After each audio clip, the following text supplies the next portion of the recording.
Dan pada saat itulah saya sambil mencari Tuhan, saya menangis sepanjang jalan, saya tidak temukan jawaban. Karena saya tidak punya apa-apa, saya tidak tahu apa-apa. Pada saat saya dinas di Bali, itulah saya ketemu bapak saya secara pribadi. Karena bapak saya selama ini berjarak sangat jauh dengan kami. Dia itu dengan prinsip-prinsip hidup ketentaraannya, sehingga menjauhkan dengan anak-anaknya, khususnya saya anak laki-lakinya. Pada saat sanalah bapak saya bercerita tentang dirinya. Siapa dirinya?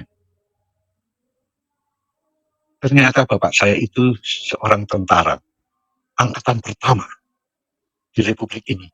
Karena beliau adalah anggota PETA, pembela tanah air dari Blitar.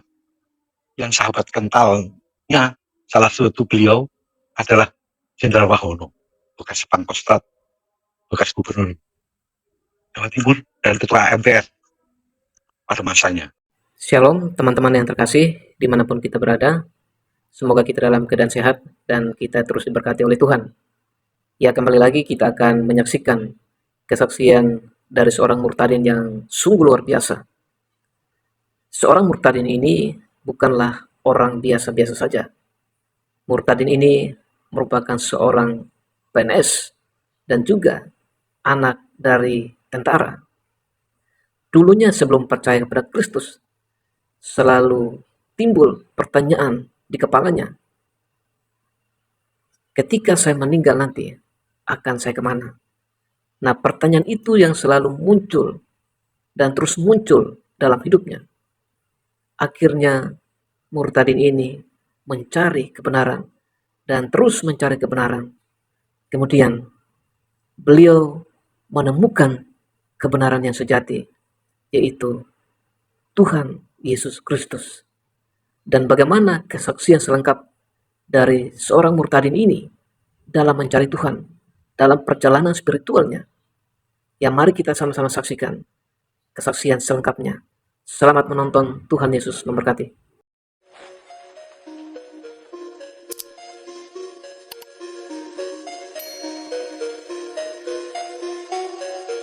Saya dilahirkan di Kota Malang pada tanggal 21 April 1958 dari kedua orang tua beragama Islam. Kebetulan orang tua saya memandang sistem pendidikan pada tahun 60-an itu, pendidikan misionaris itu lebih baik dari pendidikan yang lain. Sehingga semua saudara-saudara saya disekolahkan di SD, SMP misionaris, SD, SMP Kristen. Sementara saya tidak. Saya heran. Kenapa saya kok tidak? Ternyata kemudian saya baru tahu jawabnya. Ternyata saya dilahirkan pada hari Selasa. Tanggal 21 April itu malam ini jam 10 malam, besok hari raya. Sehingga itulah nama saya Hari Adi. Hari yang terbesar. Ibu saya seorang muslim yang taat. Hari Adi, renung itu merenungkan. Widodo itu keselamatan. Pada saat itu bapak saya berdinas di Sumatera Barat untuk memberantas pemberontakan PNRI Permesta. Jadi saya pada saat lahir ditinggalkan bapak saya berdinas dan ibu saya ditunggui oleh seorang tetangga sebelah rumah, bekas wali kota Malang. Dan wali kota Malang itulah yang mengatakan kepada ibu saya, "Dik, kita nono, bangsa Indonesianya, lihat nanti anakmu ini loh yang mau mengangkat derajat kamu." Mungkin dari isyarat yang disampaikan oleh sahabat ibu saya itulah saya begitu sangat didekati oleh orang tua saya, khususnya ibu saya. Perkembangan semua kehidupan saya didampingi oleh beliau. Sampai saya disuruh ngaji, belajar ngaji sendiri. Sementara saudara-saudara saya yang lain tidak. Tetapi pada saat saya belajar ngaji itulah ada accident yang terjadi di Langgar. Langgar itu musola sekarang di Kota Malang. Pada saat belajar mengaji, angin besar datang sehingga teman-teman saya yang di luar itu lari masuk ke dalam dan menindih saya. Dan guru ngaji saya itu memukul kepala saya. Mulai saat itu saya tidak mau lagi belajar ngaji.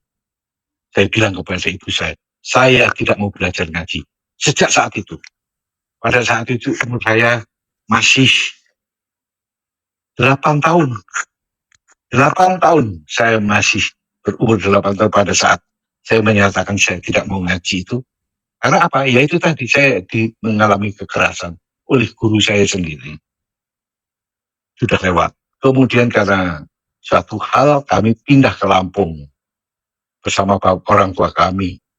Pada saat itu tahun 76 saya sekolah di STM Subsidi Tanjung Karang. Pada saat itulah saya dipersekusi oleh guru agama Islam kami. Karena saya melawan saat dia memberikan pelajarannya, ada sesuatu yang saya tidak suka karena salah, bukan itu ajarannya kok diajarkan seperti itu, sehingga saya melawan dan beliau tarik saya ke depan. Saya dikata-katain di depan, ini kafir itu, ini PKI itu, ini wah teman-teman saya satu kelas itu yang alumni tahun 77 STM Subsidi Tanjung Karang pasti tahu siapa saya. Persekusi itulah bukan mematahkan semangat saya menjadi orang Kristen, bukan. Semakin menguatkan diri saya. Saya semakin tangguh menjadi orang Kristen.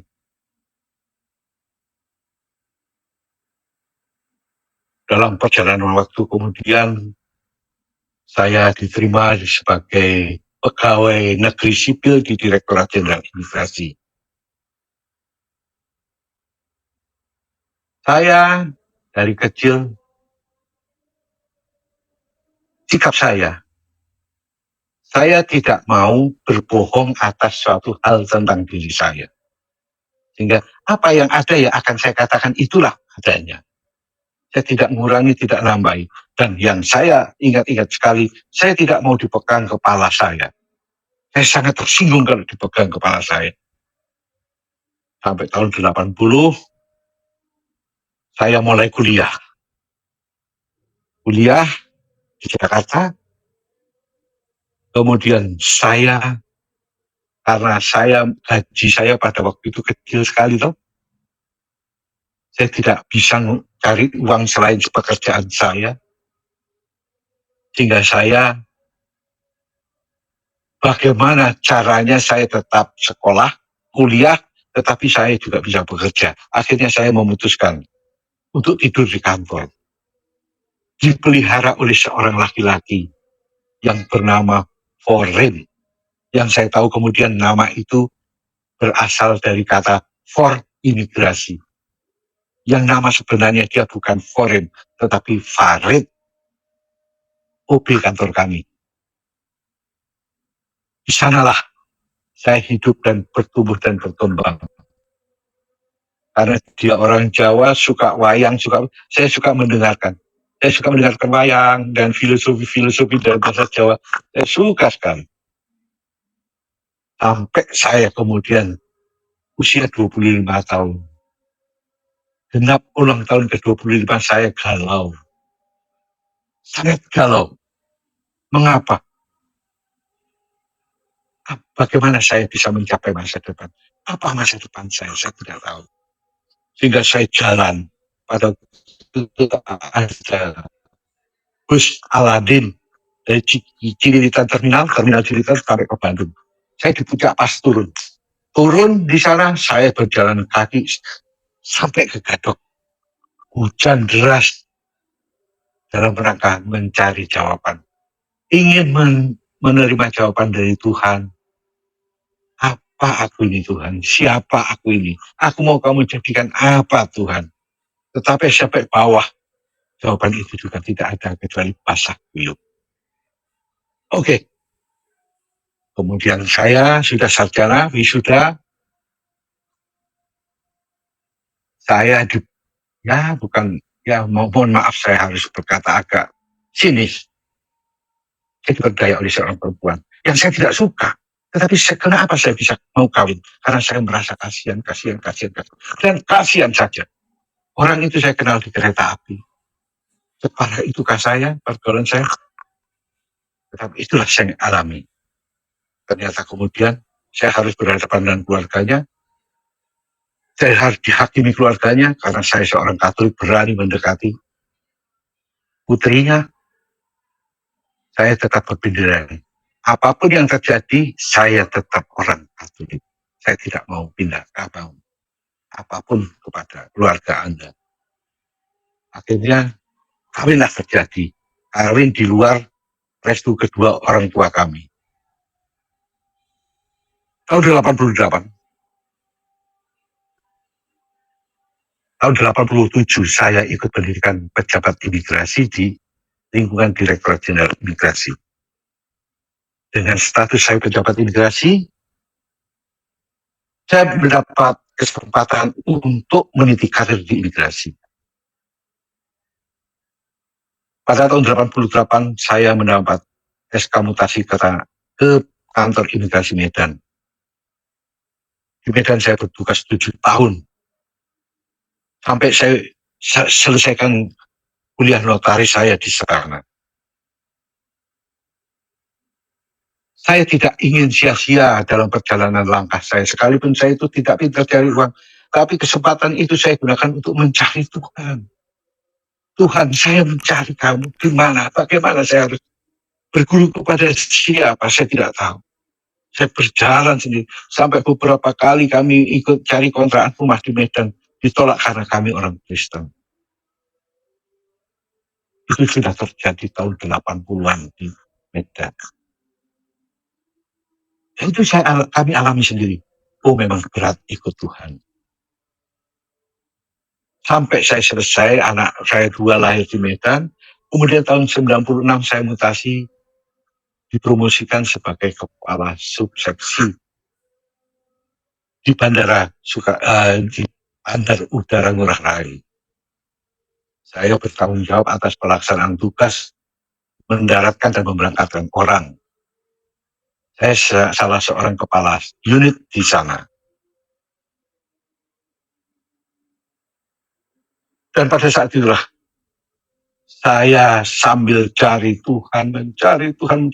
Saya menangis sepanjang jalan, saya tidak temukan jawaban. Karena saya tidak punya apa-apa, saya tidak tahu apa-apa. Pada saat saya dinas di Bali, itulah saya ketemu bapak saya secara pribadi. Karena bapak saya selama ini berjarak sangat jauh dengan kami. Dia itu dengan prinsip-prinsip hidup ketentaraannya, sehingga menjauhkan dengan anak-anaknya. Khususnya saya anak laki-lakinya. Pada saat di sanalah bapak saya bercerita tentang dirinya.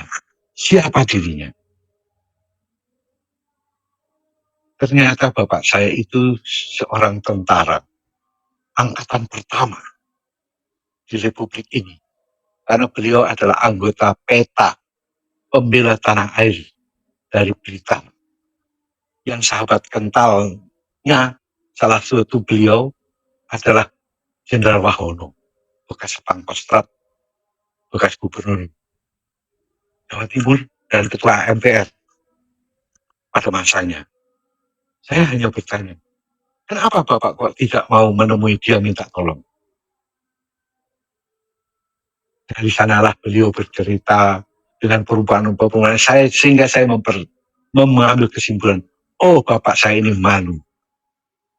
Karena dia sebagai pribadi mungkin seperti saya persis, pada saat dia kalah, dia menyerah dan dia meninggalkan persahabatannya. Karena dia beberapa kali diundang untuk upacara berkait dengan jabatan Wahono, kok nggak mau datang. Ternyata alasannya salah saya itu aku malu. Nah, dalam perjalanan saya kemudian saya baru sudah tahu bapak saya siapa. Kemudian saya pada tahun 88 Tuhan sudah memberikan karunia kepada saya. Tahun 98 saya pada saat itu berumur 40 tahun. Tuhan sudah memberikan semua karunia yang saya harapkan pada masa kecil saya. Saya sudah menikmati surga di dunia ini karena Tuhan.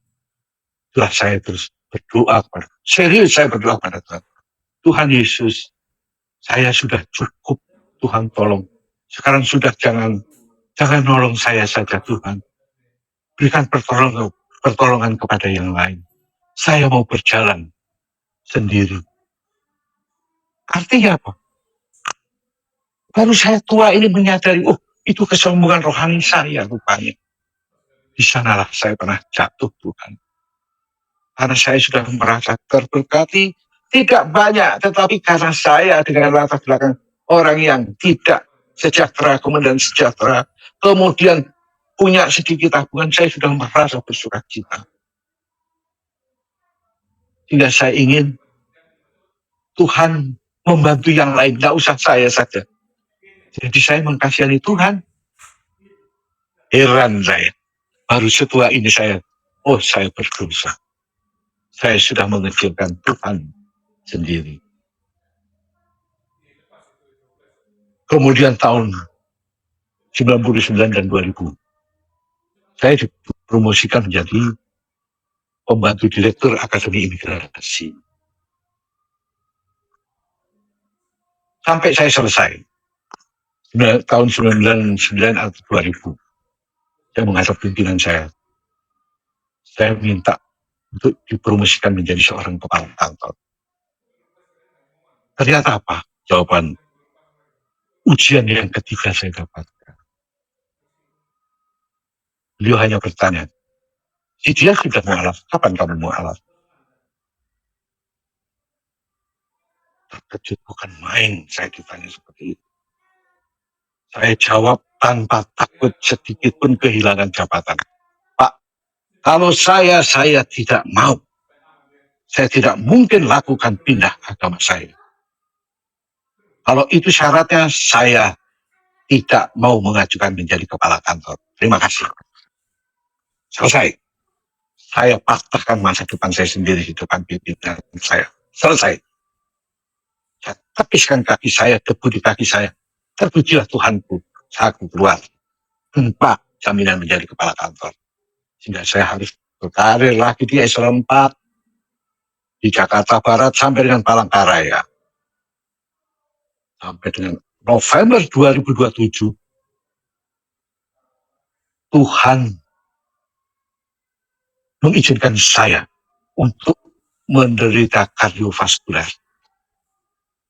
Selama 9 hari saya tidak sadarkan diri.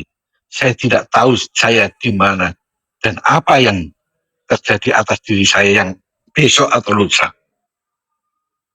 Karena dalam perjalanan menuju ke rumah sakit, saya kata saudara-saudara saya sudah keluar air, keluar kotoran, keluar kencing, keluar. Dan badan saya hijau sudah. Ini sudah mati. Ternyata Tuhan berbicara lain. Saya Tuhan tolong dengan satu doa. Setelah 9 hari, saya belum pulih lagi. Dokter masukkan zat-zat cairan yang mengebom darah saya untuk bisa cair. Operasi dilakukan lagi dan gagal lagi. Gagal kedua kalinya. Sehingga dokter bilang, ini dibom, nah besok lusa akan kita operasi lagi. Kalau masih tidak bisa, terpaksa dada bapak kami gergaji untuk dioperasi. Wah, saya takut mendengar saya menjadi cacat. Tuhan, aku tidak mau. 2 hari kemudian, operasi diulang kembali. Pada waktu masuk kateter dari paha saya, masuk ke jantung, belok lagi, ditarik lagi kateter. Masuk lagi, belok lagi, melengkung, ditarik lagi kateter. Dokter Mario yang menolong saya mengatakan, Pak, tidak ada cara lain. Kalau sekali yang akan datang ini masih gagal seperti ini, terpaksa operasi besar membedah dada bapak. Pada saat itulah beliau minta izin, saya berdoa, tim saya berdoa, bapak berdoa. Itu terjadi di rumah sakit, salah satu rumah sakit terbaik di Lipo, Karawaci. Sudah saya masuk, ke rumah sakit itu sudah dirawat dan dokter sudah mengatakan ya, pada saat saya lewat menuju kamar operasi itu berteriak, "Pi, tengking, tengking." Saya ingat doa tengking.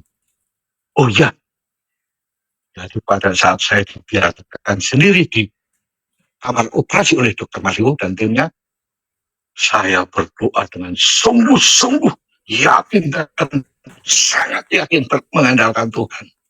Tuhan Yesus.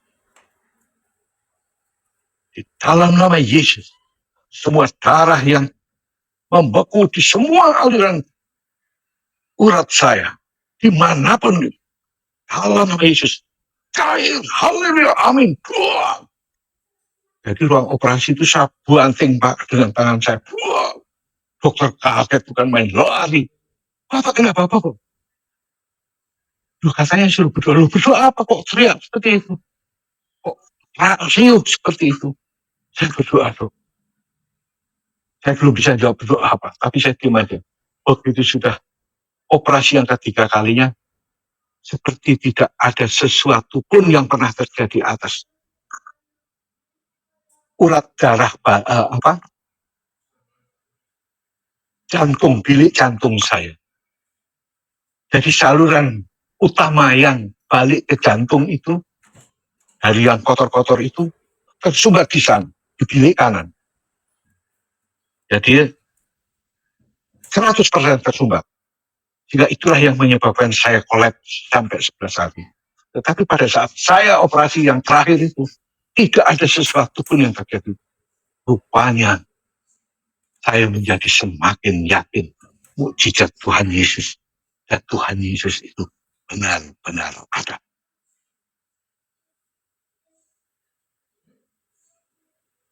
Sudah selesai dilantik. Saya kemudian pada Januari tahun 2008 saya dilantik menjadi kepala kantor. Saya masih tertatih-tatih berjalan, tetapi saya tidak ingin tunjukkan bahwa saya orang sakit. Karena pimpinan saya tahu bahwa saya ada didorong pakai rumah sakit, rumah sakit. Sehingga saya didesak mereka untuk, kamu menghadap saya, siap. Pada saat itulah saya menghadap. Dan saya menunjukkan bahwa saya sehat. Saya menerima tanggung jawab untuk menjadi kepala kantor. Dilantiklah saya sudah. Tahun 2011 saya dilantik lagi promosi untuk kantor imigrasi di Serang. Kantor imigrasi di Serang itulah yang membuat saya mungkin berbeda lagi. Karena pada saat saya menjadi kepala kantor imigrasi di Serang, saya ingat OB saya yang menghidupi menolong saya pada saat saya kuliah dulu. Yang namanya Pak Ford, imigrasi itu. Saya tidak pernah ke Purwokerto. Nggak tahu kota Purwokerto itu di mana pun saya belum pernah. Sehingga saya dan supir dan abang saya pergi ke Purwokerto cari alamat. Ibu hijab lagi. Sepanjang hari itu, sepanjang malam itu, kami berangkat dari Tangerang jam 7 setelah maghrib. Karena abang saya muslim. Setelah maghrib berangkat. Sampai di Purwokerto itu sudah jam 10 siang. Karena sepanjang jalan long weekend itu macet jalan. Sampai kami kelelahan lah sampai Purwokerto. Apalagi mencari alamat yang saya tidak tahu di mana alamat itu. Luar biasa susahnya. Jadi sudah bolak-balik muter-muter kota Purwokerto, saya tanpa panduan. Saya hanya mengingat rumah saya itu selalu dia bercerita tentang rumahnya. Hobi saya, Pak Forum itu tadi. Rumah saya itu dekat rel kereta di atas gunung.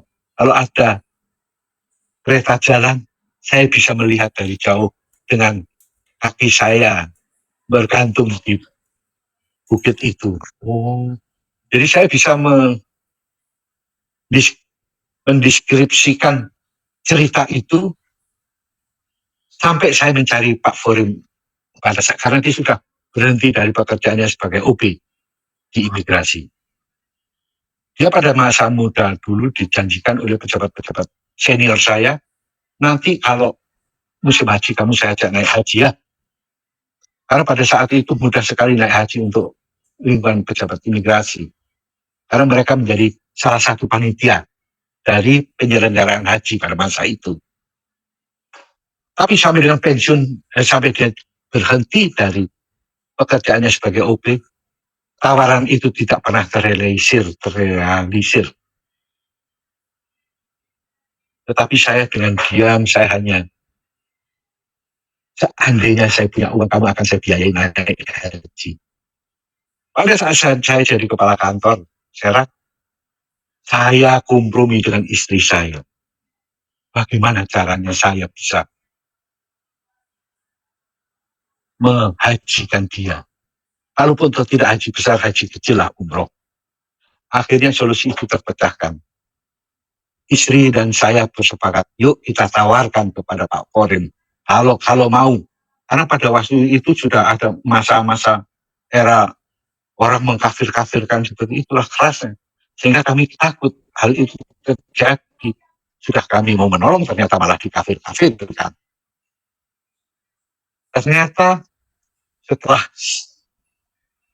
Ternyata setelah saya datang ke rumah dia, itu luar biasa ajaibnya. Jadi saya itu sudah sebelum orang salat jam 4 sore itu loh. Saya masuk ke gang. Gang satu-satunya itu yang dekat, saya kira-kira dekat rel kereta. Masuklah kami ke sana. Sehingga untuk manuver belok kanan tidak bisa. Karena jalannya sempit sekali loh. Sehingga supir saya yang mengatur untuk keluar lagi, dan saya menemui seorang ibu yang duduk-duduk di toko, di warung, sendirian. Saya dekati beliau.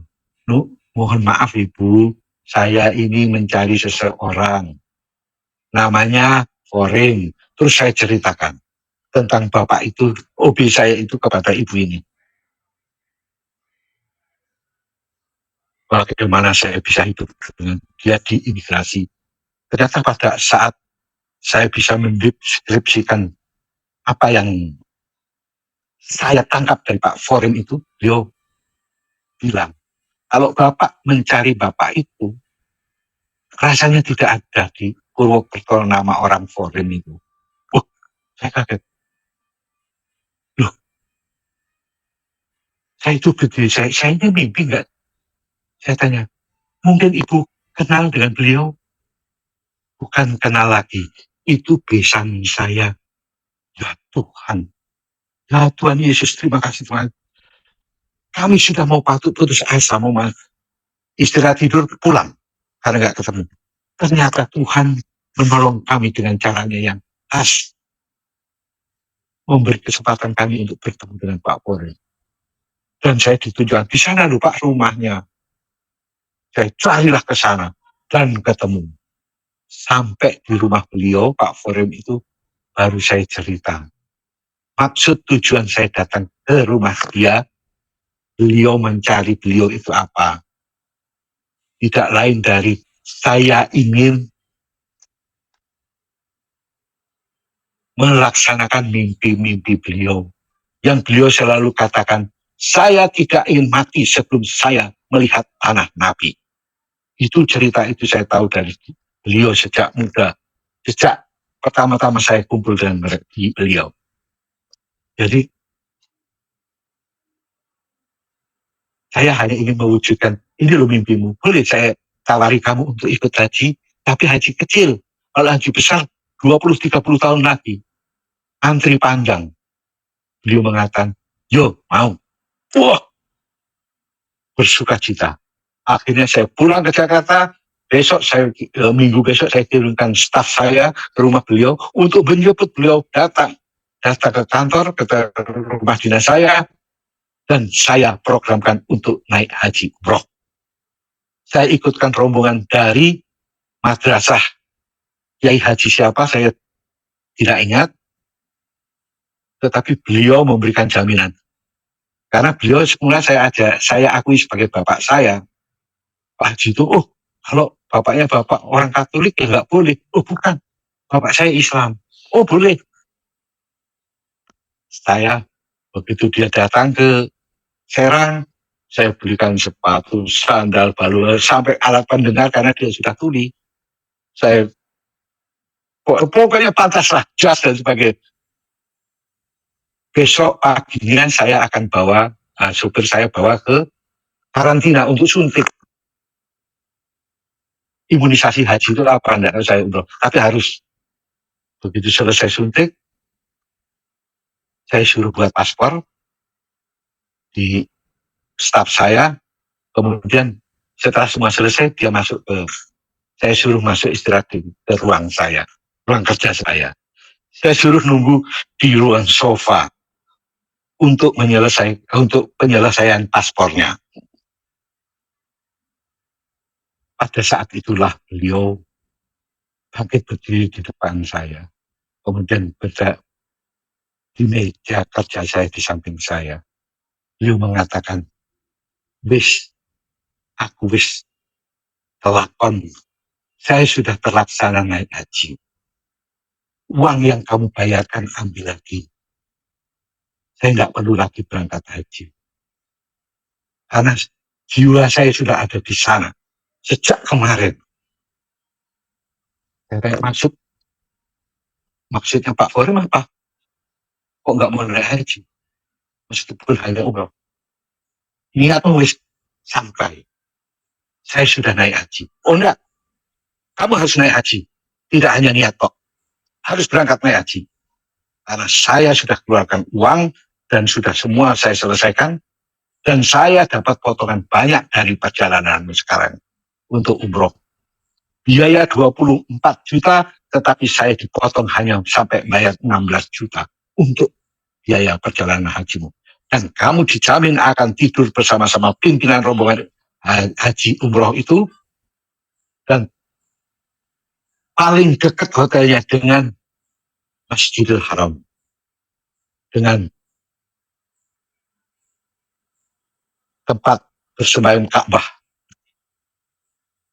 Sudah, semuanya terlaksana dengan baik. Pada saat dia pulang dari umroh pun dia mencari saya, tapi saya pas mengikuti Imlek istri saya di keluarga di Surabaya, jadi saya tidak bertemu. Tetapi satu hal yang saya temukan dalam lipatan cerita saya itu, ternyata salah satu anak Pak Forem yang kemudian ternyata bernama Farid, bukan Forem, karena For imigrasi, yang sebenarnya Farid, salah satu anaknya itu bermarga Tarigan, seorang Kristen. Tapi Kristen yang lahir dan hidup di Purwokerto. Saya tidak menyangka kalau salah satu anak Pak Forem itu kawin dengan seorang Kristen. Dan saya baru tahu kemudian, kalau selama perkawinan dia dengan anaknya, anak mantunya itu tidak boleh masuk, jangan masuk halaman, pegang pagarnya pun tidak boleh. Haram. Itulah yang kami takutin. Ternyata kemudian anak itu muncul dalam kesibukan saya yang untuk mengabulkan mimpi mertuanya itu. Dia mendekati saya. Terima kasih Pak, saya sudah dibantu. Saya kata, apa maksud? Mbak, saya mantunya Pak Forin. Sekarang setelah Bapak pulang dari umroh, saya sekarang boleh masuk rumah sampai kamar dia. Ya Tuhan, ternyata Tuhan menugaskan, tidak tahu memberikan beban, tidak tahu siapa, saya tidak tahu. Saya tidak mau mengklaim. Tetapi seorang perempuan kecil yang tersia-sia oleh keluarga besar itu menjadi percaya. Sampai dengan anaknya yang namanya Mas Caidah, tidak perlu sebut, sekarang sudah menjadi seorang evangelis. seorang penginjil, sedangkan istrinya itu pegawai negeri, dia guru dan penginjil, kemudian dua anaknya sekarang sudah menjadi orang gereja semua. Puji Tuhan. Hanya dengan uang 16 juta, saya bisa melancarkan kehidupan anak Pak Forin menjadi seorang penginjil. Yang saya lebih heran lagi apa? Setelah Pak Forin memberikan izin mantunya masuk sampai dengan kamar dia, kepala mantunya ini sakit selama itu menjadi sembuh seketika. Tidak ada rasa sakit lagi. Hilang rasa sakit itu. Saya tidak tahu itu rancangan Tuhan yang bagaimana. Tetapi yang pasti itu dari pengakuan beliau. Saya hanya puji Tuhan Yesusku, puji Tuhan Yesusku. Saya bisa melakukan sesuatu untuk Mbak ini. Untuk memuliakan Tuhan. Menolong memuliakan Tuhan dengan cara mereka.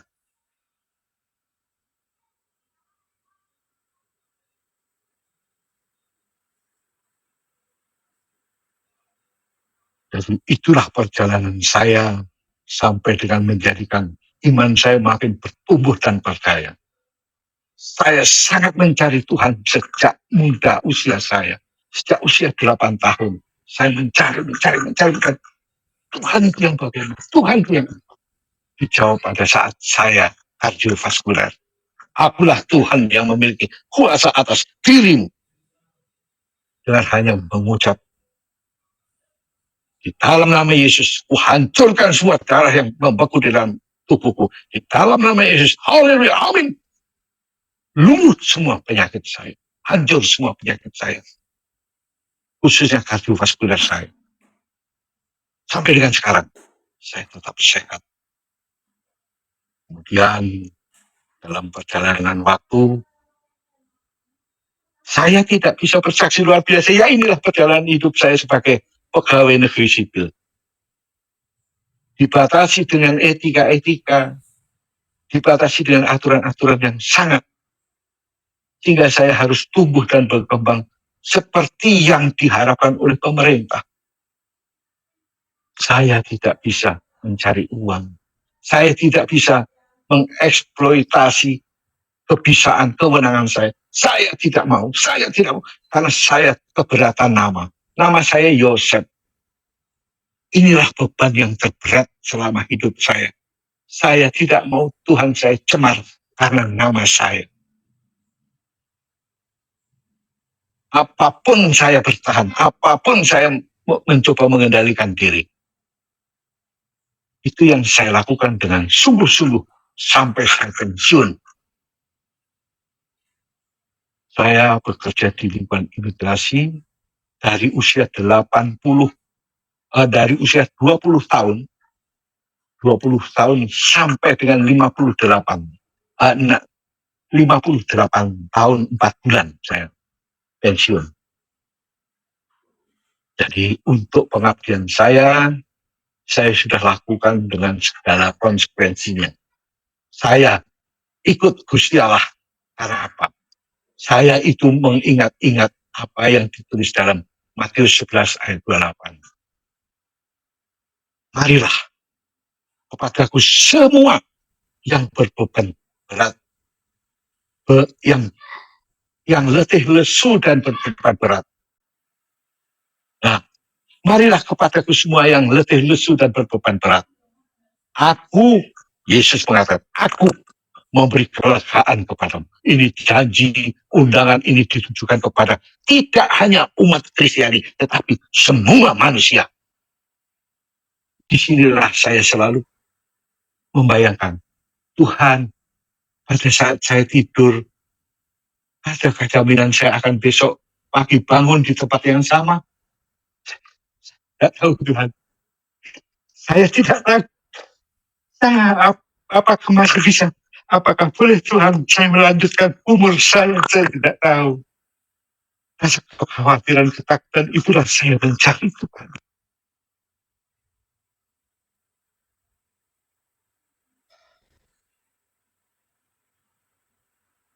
Terus saya membaca dan membaca lagi, saya mencari otodidak, mencari.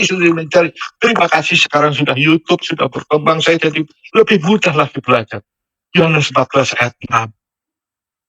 Tidak ada nabi, rasul atau siapapun dia yang akan berani mengatakan seperti Yesus katakan.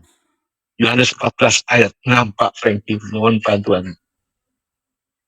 Kata Yesus kepadanya, akulah jalan dan kebenaran dan hidup.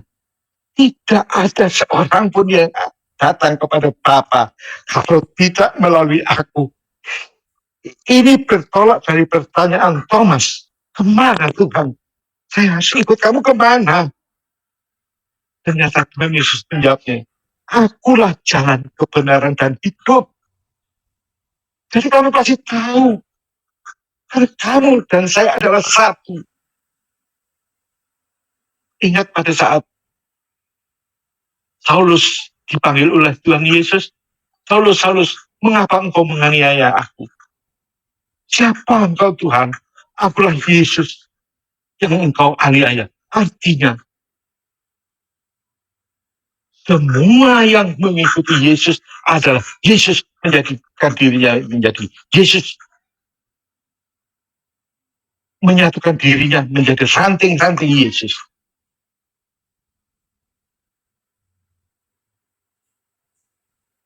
Ada lagi.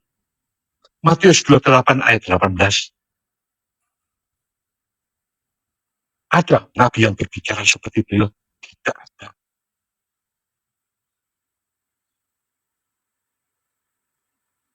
18 ya. Yesus mendekati mereka dan berkata, kepadaku Yesus telah diberikan segala kuasa. Bukan hanya kuasa apa, ecek-ecek, segala kuasa di surga dan di bumi. Bagaimana saya tidak terpukau dengan beliau, Tuhan yang saya sembah dan muliakan ini. Saya memang jatuh bangun menyembah berhala berulang-ulang. Saya durhaka, saya berzina, semua saya lakukan karena kenakalan kedagingan saya. Tapi pada saat saya menerima apa yang Tuhan sabdakan kepada murid-muridnya, saya sungguh hanya bisa bengong. Tuhan, aku tidak salah mempercayakan masa hidupku kepadamu. Itulah saya mengajak saudara-saudara yang lain. Jangan keraskan hatimu. Jangan tegarkan tengkukmu. Inilah nyata. Kenyataan yang harus kamu pahami, mengerti, dan pertimbangkan untuk mendengar suara Yesus. Karena Yesus adalah Tuhan. Yesus adalah yang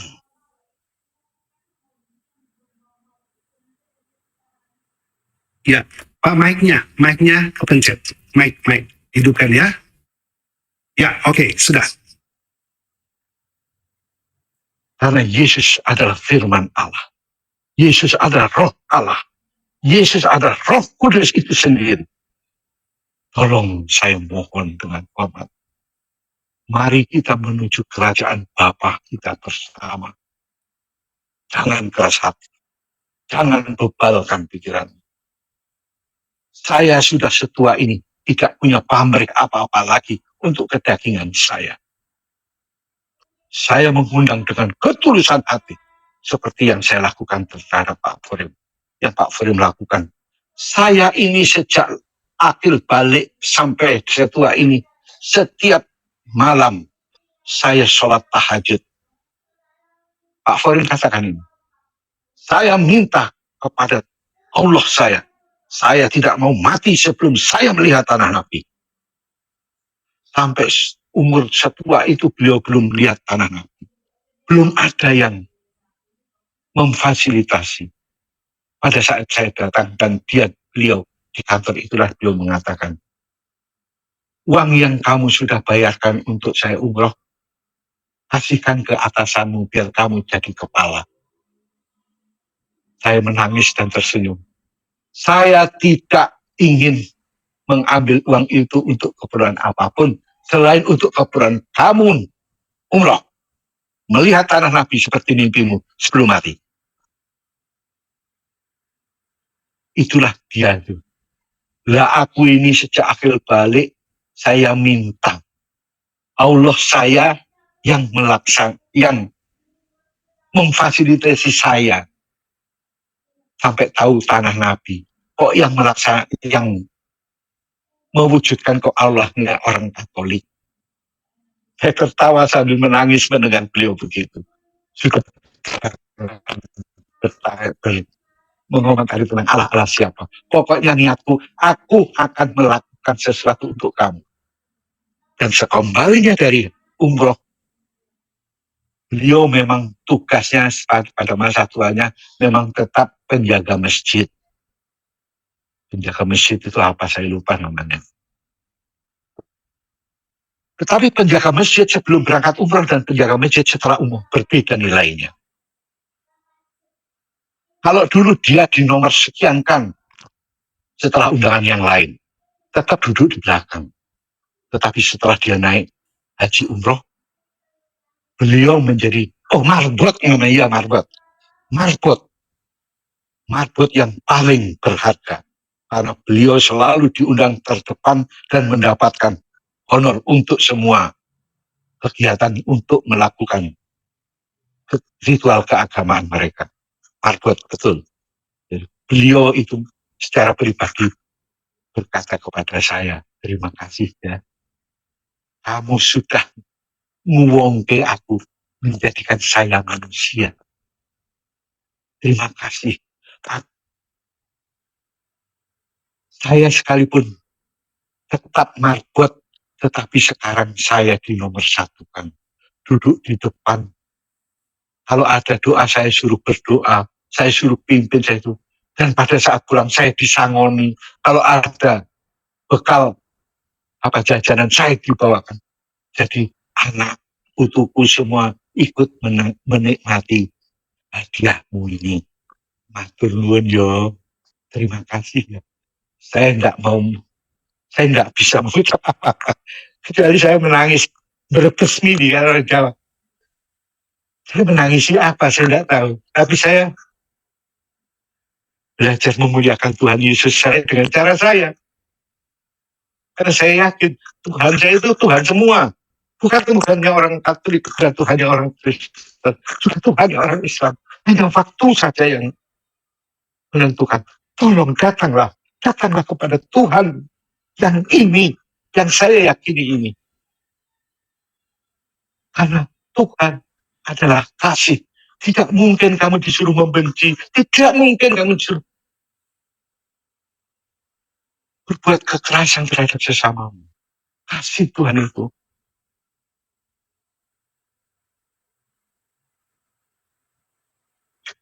Pak Franky, Kisah Para Rasul 14 ayat 4 ayat 12. Baik, Kisah Para Rasul 4 ayat 12. Baik. Saya ingin meyakinkan saudara-saudara yang lain. Dan keselamatan tidak ada di dalam siapapun juga selain di dalam Dia. Dia itu Yesus. Sebab di bawah kolong langit ini tidak ada nama lain yang diberikan kepada manusia yang olehnya kita dapat diselamatkan. Hanya Dia yang penyelamat. Ingat tadi Yohanes 14 ayat 6. Akulah jalan, kebenaran, dan hidup. Di kolong langit hanya Dia penyelamat itu. Mari saudara-saudaraku, jangan keraskan hatimu. Percayalah. Sungguh percayalah. Kamu tidur akan nyenyak. Karena kamu yakin esok pagi atau saat apapun sesaat setelah kamu tidak tersadar, telah tertidur atau mati, kamu pasti selamat. Karena siapa? Ada penjaminmu yang sudah mengorbankan nyawanya, sudah meneteskan darah air matanya untuk kemuliaan kalian kita sebagai anak-anak Allah. Tolong dengarkan. Tolong saya ngemis kepada kalian. Yakinlah bahwa hidup ini tidak sia-sia seperti itu. hidup ini punya nilai, punya keluhuran. Kamu akan dibawa ke surga dan tidak kenal dengan sedih dan susah, yang tidak terikat lagi dengan kedagingan, sifat-sifat kedagingan, yang Tuhan muliakan. Kalian adalah tamu-tamunya Tuhan Yesus. Kamu akan dibawa ke kerajaannya di surga. Dan banggalah, kamu menjadi undangan VIP mulai sore ini. Saya undang kamu dengan kartu VIP Tuhan Yesus. Datanglah. Saya tidak mengharapkan apa-apa darimu, tetapi saya hanya ingin bermimpi. Kita bersama-sama sejak muda berkumpul, pada saat tua dan mati, berkumpul lagi di surga. Luar biasa. Saya bermimpi untuk orang tua saya, untuk saudara saya, untuk teman saya, untuk atasan kawan, semua orang. Mari, datanglah kepada Yesus yang lebih lesu dan berbeban berat. Yesus akan memberi kelegaan padamu, baik di dunia ini maupun di surga nantinya. Terima kasih. Selamat sore. Inilah kesaksian saya. Haleluya. Amin.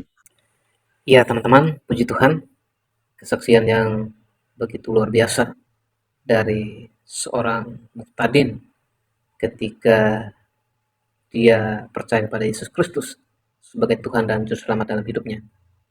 Ya teman-teman, ada firman Tuhan yang saya mau bagikan bagi kita semua dalam Efesus pasal 3 ayat 1 sampai ayat 13. Demikianlah firman Tuhan.